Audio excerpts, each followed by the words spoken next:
নমস্কার বন্ধুরা, আমি চলে এসেছি 11 তারিখ মঙ্গলবারের কলকাতা ফটাফট গেম নিয়ে। তো মঙ্গলবারের গেম দেখানোর আগে দেখে নেব সোমবার কি পাস হয়েছে।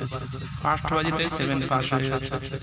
তো যারা 2 থেকে 5 বাজে 2 ডিজিট গেম প্লে করতে চাও তাদের বলবো ভিডিওর কমেন্ট বক্সে গিয়ে হোয়াটসঅ্যাপ নম্বরে কন্ট্যাক্ট করতে পারো। তো 1 থেকে 8 বাজে হিট ডিজিট থাকবে। 11 তারিখের জন্য থাকবে 3 ডিজিট গেম। একবার পাস হয়ে গেলে খেলাটি ছেড়ে দেবে। 4 9 7 থাকবে 1 থেকে 8 বাজে 3 ডিজিট। একবার পাস হয়ে গেলে খেলাটি ছেড়ে দেবে। তো যারা এখনো সাবস্ক্রাইব করেনি সাবস্ক্রাইব করে পাশে থাকা বেল আইকনটি অল করে রাখবে এবং ভিডিওটি বন্ধুদের মধ্যে শেয়ার করে রাখবে।